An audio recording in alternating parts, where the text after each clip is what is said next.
Hi hello ഞാൻ നിങ്ങൾക്ക് ഒരു റെസിപ്പി കാണിച്ചു തരുന്നത്. പക്ഷെ ഞാൻ സംസാരിക്കുന്ന ആ റെസിപ്പീനെ കുറിച്ചിട്ടല്ല, ആ റെസിപ്പി എങ്ങനെ എൻ്റെ അടുത്ത് വന്നു എന്നതിനെ കുറിച്ചിട്ടാണ് ഞാൻ സംസാരിക്കുന്നത്. ഞാൻ വളരെ ചെറുതായിരുന്നപ്പോൾ എൻ്റെ അമ്മ വീട്ടിൽ ഞാൻ പോകുമായിരുന്നു, ഒരു 4-5 പഠിക്കുമ്പോൾ.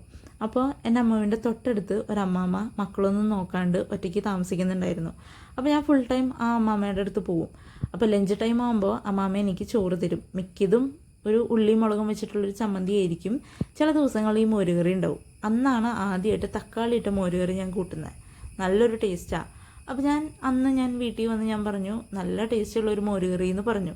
അപ്പോൾ എൻ്റെ വീട്ടിലുള്ളവർ എന്നെ വഴക്ക് പറഞ്ഞു, നീ എന്തിനാ അവിടെ പോയി ഫുഡ് കഴിക്കുന്നത്? പാവല്ലേ അമ്മാമ്മ ഒറ്റയ്ക്ക് കഷ്ടപ്പെട്ട് താമസിക്കുകയല്ലേ, നീ അതിൻ്റെ ഇടയ്ക്ക് പോയി ഫുഡ് കഴിച്ചാലോ എന്ന് പറഞ്ഞ് എന്നെ വഴക്ക് പറഞ്ഞു. അപ്പോൾ ഞാൻ പറഞ്ഞു, എന്നാൽ ശരി, ഞാൻ അവിടെ പോകുന്നില്ല, അമ്മ അവരുടെ അടുത്ത് റെസിപ്പി ചോദിച്ചിട്ട് എനിക്ക് ഉണ്ടാക്കി താ എന്ന് പറഞ്ഞു.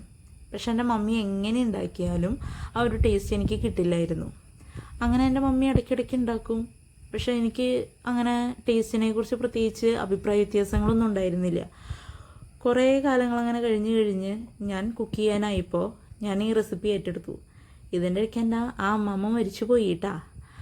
അങ്ങനെ ഞാനും ഇത് ചെയ്യും, പക്ഷേ എനിക്ക് ആ അമ്മമ്മയുടെ ടേസ്റ്റ് മറന്നു പോയ പോലെ ഉണ്ടായിരുന്നു. പിന്നെ കല്യാണം കഴിഞ്ഞപ്പോൾ ഞാൻ ചെയ്യാണ്ടായി. കാരണം ഇവർക്ക് എങ്ങനെ ഇഷ്ടപ്പെടുക എന്നറിയില്ലല്ലോ. ഒരു ദിവസം ഞാൻ വെറുതെ ഉണ്ടാക്കി. അപ്പം എൻ്റെ ഹസ്ബൻഡിന് ഒരുപാട് ഇഷ്ടമായി. അപ്പോൾ ആൾ എപ്പോൾ മോരുകറി ഉണ്ടാക്കേണ്ട കഥ പറഞ്ഞാലും എന്നോട് പറയും, തക്കാളി ഇട്ട മോരുകറി ഉണ്ടാക്കിയാൽ മതി, അതാണെങ്കിൽ ലഞ്ച് ബോക്സിൽ കുറച്ച് ചോറ് കൂടുതൽ വെക്കണേന്ന് പറയും. അപ്പോൾ എല്ലാവർക്കും ഉണ്ടാവില്ലേ ഇങ്ങനെ ഒരു സ്പെഷ്യൽ ഒരു പേഴ്സൺ, അവർ പകർന്നു തന്ന കുറേ ഓർമ്മകൾ, കുറേ രുചികൾ. നിങ്ങൾക്കും ഉണ്ടോ അങ്ങനെയൊക്കെ? എന്നോടത് ഷെയർ ചെയ്യണേ.